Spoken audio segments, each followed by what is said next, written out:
We have neon lights that actually buzz. Can you hear them buzzing? That's what's in the air. And Ian, as we bring in Ian Rapoport at Rap Sheet, one of the players that you always have to watch this time of year, I think you would agree, is Howie Roseman, one of the most active guys, arguably the best GM in the NFL. We don't need to hash that out right now. We have all kinds of Eagles news. A.J. Brown, always out there. Jordan Davis signed. Just take it away. Where are we at with the Philadelphia Eagles right now? We'll start right there with Jordan Davis, who, I would say rose to the forefront nationally with a field goal block and scoop and score last year. Big man running 100 miles an hour certainly caught everyone's attention. He is a former first-round pick from the Philadelphia Eagles who got paid over this weekend, getting a 3-year, $78 million contract extension, $65 million guaranteed for Jordan Davis. Now, he was on his 5th-year option, so he had 1 year left. There's the picture right there. My tweet was a lot better, but that's all good. Jordan Davis now gets paid one of the Eagles' standout defensive tackles. And then you mentioned A.J. Brown. That certainly situation has been something I would say to keep an eye on for the last week or so. The Eagles have had active conversations with at least 4 teams. The Buffalo Bills, who of course have traded for DJ Moore, the Los Angeles Chargers, who had some interest, the Rams, who have checked in from time to time, and the New England Patriots. Just does not seem, as of right now, that there is momentum toward this deal. Anything can happen. These deals can change on a dime. If one team says, you know what, we're going to offer maybe a little more than we had anticipated or wanted, certainly they could do the deal. And the Patriots having Coach Mike Vrabel there and his relationship with A.J. Brown makes a lot of sense. I just don't know if the two sides are going to get there. And if it doesn't happen by noon today, free agency frenzy starts and teams are kind of off and running. I do wonder if at that point, Kyle, they say, you know what, let's put a pin in this, revisit it at a later time. Well, let's stay with the Eagles, Ian. It's tired and wired. Tired, the Eagles might deal A.J. Brown. Wired, the Eagles might deal Jalen Carter. This is all kinds of chatter going on about this guy right now, Ian. Are the Eagles open for business with Jalen Carter? Yeah, I mean, I've seen the rumors. I have not heard definitively from anyone in the know who is there that the Eagles are actually open to trading Jalen Carter or trying to trade Jalen Carter.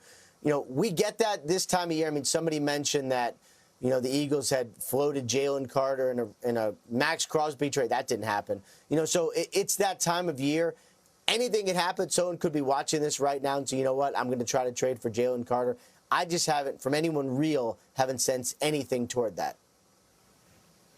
But it's only 8:27 Eastern. A fair answer. Ian's not hearing it right now. It doesn't mean he might not be hearing it in 10 minutes. We always have our eye on the Eagles, Ian, and I know you do too. Appreciate it. Back to you shortly, I promise.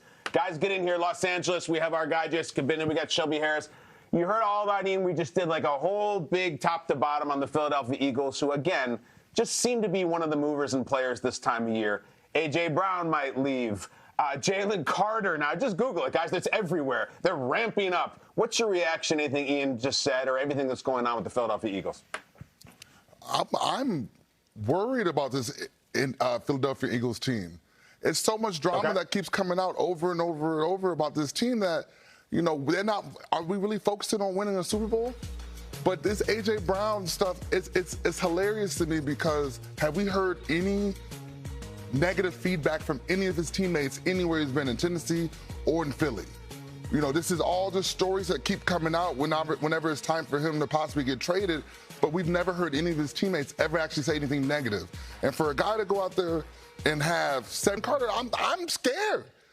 If he goes into a 4-3 attack, attacks him getting upfield, oh, man, it's a whole different game for him because he's already has all the twitch, all the strength that you would ever need, and he's playing in a 3-4 system going side to side. So with a guy like him to be able to possibly go to a team that lets him loose, man, I'm telling you, it's going to be scary for the rest of the league.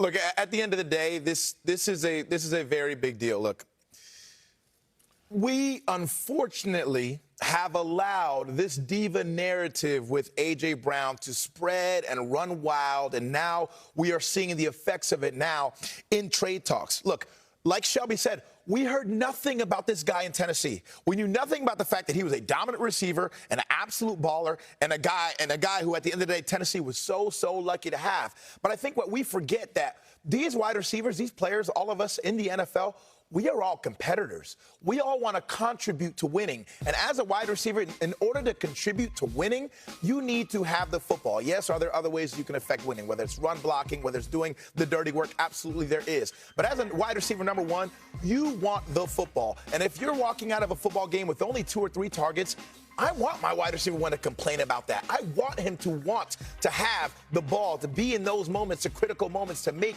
those plays. And did he make all of them this year? No. Was the, reading on the sideline, maybe a couple of comments that he made post-game, was that made a big deal? Yes, but at the end of the day, was A.J. Brown wrong? And let me read you some statistics here, because at the end of the day, A.J. Brown kept talking after games that we as an offense need to do our part. And if we don't, this is going to bite us in the butt later in the year. And they ran the most vanilla offense in the entire NFL last year. Let me read you guys some statistics. 2024, that Super Bowl run that the Eagles had, A.J. Brown had 97 targets, 67 catches, 1,079 yards, 7 tuds, right? 2025, 121 targets. That is 24 more targets in 2025. He had 1,003 yards, so 80 less yards, 3 yards less per catch, still 7 tuds. But this did not only affect A.J. Brown. Let's look at Saquon Barkley.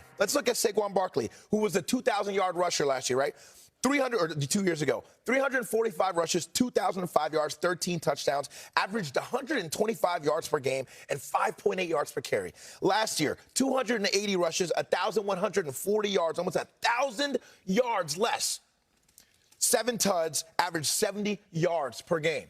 So at the end of the day, I think we are pointing the finger at the wrong person, because this was a vanilla offense whose run game was absolutely terrible, if we're being honest, with a great athlete, possibly one of the best running backs in the league, in Saquon Barkley. And we're here pointing the finger at A.J. Brown and the fact that every single thing he was saying after the games was correct. I don't like it. I don't like it. Kaminda, I like the take. I think the problem sometimes is A.J. Brown is pointing the finger at himself as well. He's an unusual guy. I know you guys like him, and I like him. He's been on the show. He's a really, really good player. Don't you just feel, just step back for a second, a little intangibly, don't you just feel like it might be time? Like the time has worn out. It's been a good run. They've done some incredible things.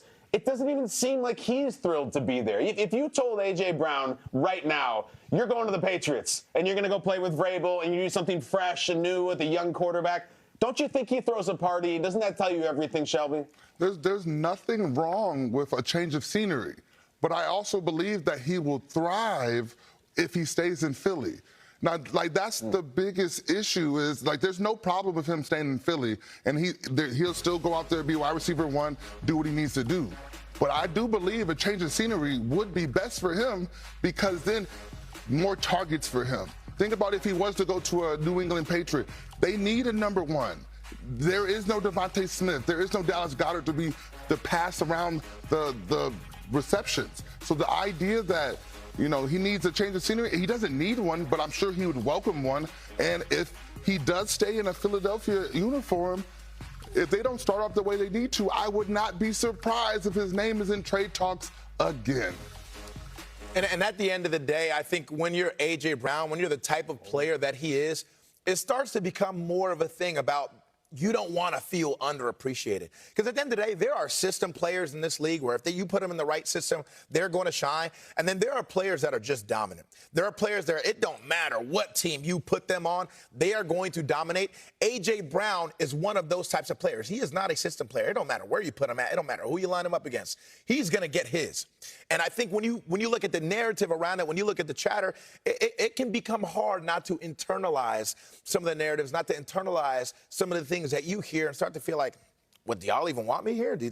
Am I appreciated here? Do you know who I am? Okay, let me go show you. So that is the only reason why I feel it may be a possibility that A.J. Brown leaves. But at the end of the day, the Eagles are a better team with A.J. Brown on it. Let's not mistake that. I hear that, and we've seen that scene for a few years now, and will we continue to see it? I don't know. You know what we're not going to see, though? We're not going to see the Arizona Cardinals with Kyler Murray. Let's talk some